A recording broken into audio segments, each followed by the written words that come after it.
அஸ்ஸலாமு அலைக்கும் வரஹ்மத்துல்லாஹி தஆலா பரகாத்துஹு. அனைவருக்கும் ஏக இறைவனின் சாந்தியும் சமாதானம் நிறைந்த நிலவட்டமாக.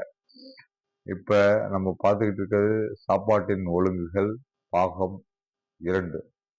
இதுல முக்கியமான ஒரு விஷயத்த பார்க்க போறோம். சாப்பாடு.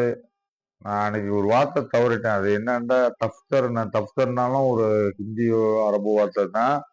சுப்ராங்கிறது தான் அன்னைக்கு சொல்லிட்டேன். என்னன்னா சுப்ரா விரிச்சுக்கிட்டு தான் சாப்பிடணும். நம்ம சிந்துற உணவு சாப்பிட்றப்ப சிந்துற உணவு சுப்ராவில் விடுவோம். அதனால அந்த சுப்ரா சுத்தமா இருக்கணும். அதனால சுப்ராங்கிறது தனியா சாப்பாட்டுக்குன்னு பயன்படுத்தணும்.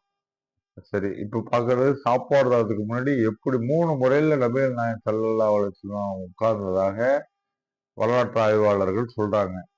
அது சஹீஹ், லைஃப் அந்த தரம் பிரித்து அளிக்கிறதுக்கு நான் ஹதீஸ் கலையில பிஹெச்டியோ, ஹதீஸ் கலையை பத்தி ஒண்ணுமே எனக்கு தெரியாது. இது எப்ப வேணாலும் இது ஆதாரமா எடுத்து பார்த்துங்க. 3 முறையில எனக்கு தெரிஞ்ச நான் கத்துக்கிட்டபடி 3 முறையில உட்கார்ந்து சாப்பிட்டுருக்காங்க. அந்த 3 முறையில 2 முறைகளுடைய சிறப்புகள் எனக்கு நிறைய தெரியும். அதை பத்தி நான் பேசுவேன். இப்போ 3 முறையில நான் உட்கார்ந்து காட்ட போறேன். பாருங்க. முறை வந்து இப்ப வீடியோக்கு வர மாட்டேங்குது. இது வந்து அத்தாயத்துல இருக்கிற சாதாரணமா உட்கார்ற இது முறை. இதுல வந்து இதை இதை இதை அப்படியே யோகால எடுத்துக்கிட்டோம்னா வஜ்ராசனம்ங்கிற மெத்தட்ல உட்கார்ந்து சாப்பிட்டுருக்காங்க. இது ஒரு முறை. யோகால எடுத்துட்டோம் வஜ்ராசனம். 2வது முறை இப்படி பெண்கள்லாம் வருவாங்கல்ல, இதே மாதிரி இடது கால இங்க வச்சுட்டு இது ஒரு முறை.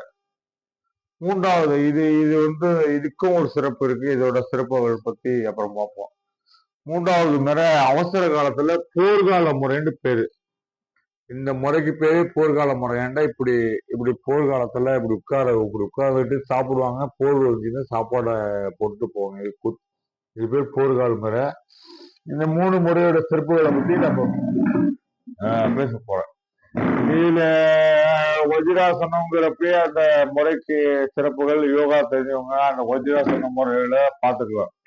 2வது இப்படி காலை மடக்கிட்டு குத்துக்காலிட்டு பெண்கள் அமர முறையில உட்கார்றதுனால என்ன சிறப்புகள் தான் பார்ப்போம். என்னண்டா, ஒரு மனிதனுக்கு உணவு எப்படி தேவைன்னா அரை மடங்கு வந்து உணவு உங்கணும். அதுல கால் பகுதியில தண்ணி தேவைப்பட்டா குடிக்கலாம். குடிக்க வேண்டியது நல்லது, குடிச்சா நல்லது. கால் பகுதி என்றைக்குமே காலியா தான் இருக்கும். இப்படி உட்கார்ந்தோம்ல, இந்த முறையில உட்கார்றப்ப அரை வயிறு சுருங்குதா, அரை வயிறு தான் நம்மளால சாப்பிட முடியும். இது ஒரு சிறப்பு. 2வது நம்ம தண்ணி முன்னாடி குடிக்கிறதோ பின்னாடி குடிக்கிறதோ அதெல்லாம் தண்ணி தேவைன்னா குடிச்சிக்கலாம். அதோட சிறப்புகள் பத்தி எனக்கு சரியா தெரியல.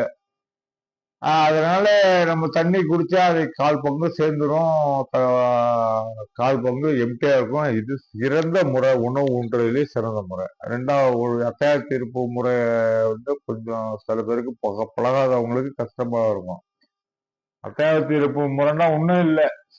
தொழுகிறப்ப அத்தாயத்துல இப்படி உட்கார்றோம். இப்படி இப்படி உட்கார்றோமா, இந்த முறையில உட்கார்னா இது இப்போ ஒருவேளை நிறைய பேர் பந்தியில உட்கார்றோம். அதிகமா கூட்டம் இருக்குதுன்னா இப்படி உட்கார்ந்துட்டு கண்ணியமா சாப்பிட்டா இதுக்குன்னு ஒரு நபிகள் நாயகம் உட்கார்ந்த முறை. இது அவசர கால முறைங்கிறது ஒரு ஒண்ணும் இல்லை. ஒரு சின்ன ஒரு குறுகிய நாற்காலி இருக்குன்னா அதுல உட்கார்ந்துட்டு இப்படி சாப்பிட்டுட்டே போலாம். இது முடியாதவங்க கூட இப்படி சாப்பிட்டுக்கலாம். இது 3 முறையில அமைஞ்சிருக்காங்க. இப்ப இந்த 3 முறைய பத்தி நம்ம இப்ப பார்த்திருக்கோம். இந்த 3 முறையில நம்ம சாதாரணமா இப்ப டேபிள்ல உட்காரப்ப இப்படி உட்கார்ந்து சாப்பிட்டுருவோம், நாற்காலியில உட்கார்ந்து சாப்பிட்டுருவோம். இதே உயர்வான பகுதியில உட்கார்ந்து சாப்பிடுறதே என்னைக்குமே நபிகள் நாயகம் விரும்பியது இல்லை. அதே மாதிரி சுகாசனங்கிற மாதிரி நம்ம சம்மணம் கொட்டிட்டு சாப்பிடுறது, அதையும் நபிகள் நாயகம் விரும்பினதில்லை. ஆனா உடல் முடியாதவங்க 3 முறையில ஏதோ ஒரு முறையில 2 செகண்ட் உட்கார்ந்துட்டு அதுக்கு பிறகு உட்கார்றது சிறப்பு. ரெண்டாவது இது ஒரு 3 முறையும் நபிகள் நாயகம் காட்டி தந்த வழிமுறை. சரி, உட்கார்ந்துட்டோம், கை கழுவிட்டோம், அந்த உணவு உண்ணுவதோட அவசியம் சுற்றுலாவை பத்தி பார்த்துட்டோம், எந்த முறையில உங்குறதுன்னு பார்த்துட்டோம். இது போர்க்காலத்துல குத்து நான் சொன்னேன்ல, அவசர கால முறையில உட்கார்ந்து சாப்பிட்டுருக்காங்க. போர் வரப்ப அப்படியே போருக்கு ஓடி போயிடுறாங்க, போர்ல போய் கலந்துவாங்க. இது ஒரு 3 முறையில சாப்பிட்டுருக்காங்க. இதுல எந்த முறையில சாப்பிட்டாலும் நபிகள் நாயகத்தோட சுன்னத்து. அத சில சகாதுரர்கள் சஹீஹு, லைஃபு அதெல்லாம் பார்ப்பாங்க. ஆனா எனக்கு சஹீஹான லைவ் ஹதீஸை தான் நான் ஃபாலோ பண்ணுவேன். லைவ் போன ஹதீஸ்ல எனக்கு என்னைக்குமே உடன்பாடு கிடையாது. இதுல எது சஹீஹு எது லைஃப்னு சொல்றது அளவுக்கு பிரித்தாள்ற அளவுக்குலாம் நான் மார்க்கெட்டை ஒன்றும் அலசி ஆராயாத அளவுக்கு மார்க்கெட்டில் ஆலிம் பட்டெல்லாம் வாங்கல. எனக்கு என்னுடைய சக மத போதகர்கள் எனக்கு சொல்லி கொடுத்த முறையை தான் நான் சொல்லி கொடுத்துருக்கேன். இதுல நபிகள் நாயகம் இன்னொன்னு என்னன்னா, நபி சாப்பிடுறதுல இன்னொன்னு என்ன சிறப்புன்னா, இந்த 3 விரலால சாப்பிடுறது சிறப்பு. கட்டை விரல்,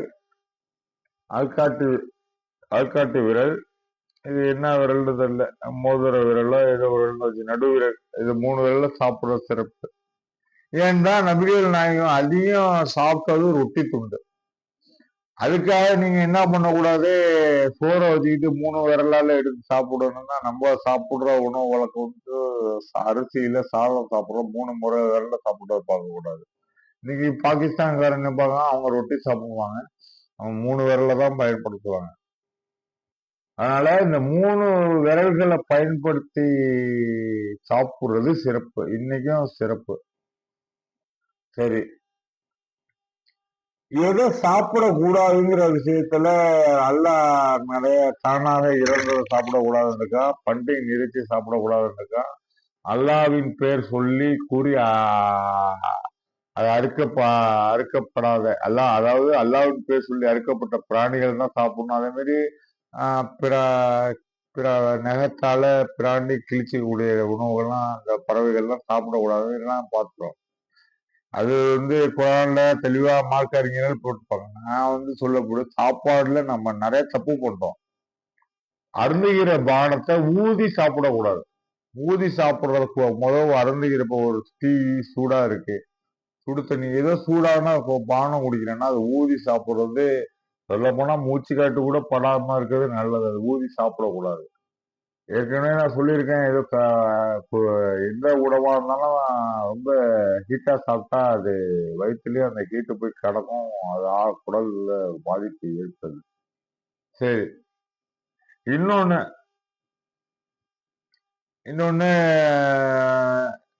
என்னத்த சாப்பிடக்கூடாதுங்கிறத இப்ப பார்ப்போம். வந்து கருகிய உணவுகளை சாப்பிடக்கூடாது. நம்ம காலத்துல அந்த காலத்துல பார்க்கணும்னா வீட்டுல பெண்கள் எல்லாம் முறுக்கு வடகம் சுடுவாங்க. அதாவது அரிசி அரிசி வடகம், அரிசி வத்தல்னு சொல்லுவோமே, அது போடுறப்ப அந்த அரிசி மாவை இது பண்றப்ப தீசல்னு ஒண்ணு இருக்கும். அதாவது அது பேரே புரியுது, தீசல்னா. அந்த தீசல்னா அது அவ்வளவு அருமையா இருக்கும். ஆனா அது தீஞ்ச பொருட்களை, கருகிய பொருட்களை நபிகள் நாயகம் சாப்பிடுறத தடுத்திருக்காங்க. தடுத்திருக்காங்க. அதனால தீஞ்ச இப்போ தோசை தீந்துருச்சுன்னா அந்த தீஞ்ச பழத்தை விட்டுட்டு தீயாத பழத்தை சாப்பிடலாம். அதனால என்னைக்குமே கருகியதை சாப்பிடவே கூடாது. அதே மாதிரி ஒரு கைகளோட நிறைய அதிக கைகள் சேர்ந்து சாப்பிடுறது பரக்கத். அதனாலதான் இஸ்லாத்துல சகல சாப்பாடுங்கிறதுனால 3 பேரு, ஒன்றுக்கு மேற்பட்ட 3 நபர்கள், 4 நபர்கள் சாப்பிடுறது அந்த காலத்துல பழக்க வழக்கம் நல்ல முறையா இருந்துச்சு. இந்தியும் தமிழ்நாட்டுல திருவாரூர், நாகப்பட்டினம், காரைக்கால் போன்ற பகுதியில எடுத்துக்கிட்டீங்கன்னா சகல சாப்பாடு ரொம்ப ஃபேமஸ். ஏன்னா ஒன்றுக்கு மேற்பட்ட கைகள் படுறது பறக்கத்துன்னு இருக்காங்க. அப்ப அந்த ஒன்றுக்கு மேற்பட்ட கைகள் படுறப்ப எவ்வளவு அருகருப்பு எச்சியில சாப்பிடுற மாதிரி இருக்கும். அதுலயும் ஒரு மெத்தடு இருக்கு. அந்த மெத்தடை வரக்கூடிய வீடியோக்களை பார்ப்போம். இப்ப நம்ம என்ன பார்த்திருக்கோம்னா, எந்த முறையில அமர்ந்து சாப்பிடுறதுன்னு பார்த்திருக்கோம். 3 விறகுகளால் தான் நபிகள் நாயகம் சாப்பிட்டுருக்காங்கன்னு பார்த்திருக்கோம். இன்னொன்னு விஷயம், ஒரு பொருள் இப்போ ஒரு கடிச்சு சாப்பிடக்கூடாது. ஒரு சம்சா பஜ்ஜி இருக்குன்னு வச்சுக்கலாம், அதை கடிச்சு உடச்சி தான் சாப்பிடணும். பிஸ்கட் இருக்குன்னா கடிச்சு சாப்பிடக்கூடாது, உடச்சி தான் சாப்பிடணும். அதான் சுண்ணத்து. அதுக்காக கடிச்சு சாப்பிட ஒரு பொருளை கடிச்சு தான் சாப்பிடணும். சில பொருட்கள் இந்த நவீன காலகட்டத்துல பீஸா, பர்கர் எல்லாம் பாத்தீங்கன்னா உடச்சி சாப்பிட முடியாது, கடிச்சு தான் சாப்பிட முடியாது. அந்த நபிகள் நாயகம்னா உடச்சி தான் சாப்பிட்டுருக்காங்கன்னா, அதை உடச்சி சாப்பிட்டா அது எவ்வளவு முடிந்த அளவு அதே மாதிரி உணவை தவிர்த்துக்கிறது நல்லது. இருந்தாலும் நம்ம என்ன சொல்றோம்னா, கடிச்சு சாப்பிடக்கூடாது, எந்த உணவு உடச்சி தான் சாப்பிடணும்.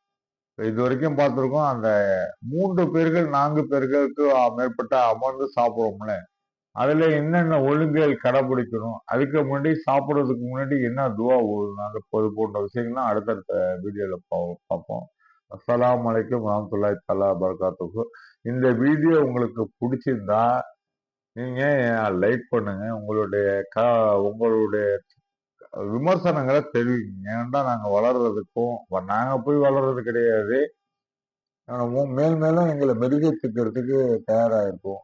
அதே மாதிரி இந்த வீடியோவை ஷேர் பண்ணுங்க. இது மார்க்க விஷயமா இருக்கிறதுனால தெரிஞ்சுப்பாங்க. ஏன்டா நிறைய பேர் சொன்னாங்க, இந்த சாப்பாடுல இவ்வளவு வீணடிக்க கூடாதுங்கிறதுக்கு இவ்வளவு விஷயமான்னு என்கிட்ட நிறைய பேர் நேரடியா என்னுடைய சகோதரர்கள்லாம் சொன்னாங்க. அதனால இது அதனால இதை பத்தி ஷேர் பண்ணுங்க. அடுத்து சப்ஸ்கிரைப் பண்ணீங்கன்னா நம்ம சீரியஸான என்னோட வீடியோ வரும். இடையில இடையில காமெடியான வீடியோவும் வரும். சீரியஸான வீடியோவை சீரியஸா பாருங்க. காமெடியான வீடியோ உங்களுக்கு தேவையில்லாத வீடியோவை அப்படி தட்டி விட்டுட்டு போயிட்டே இருங்க. இன்ஷா அல்லாஹ். ஜஸாக்கல்லாஹ்.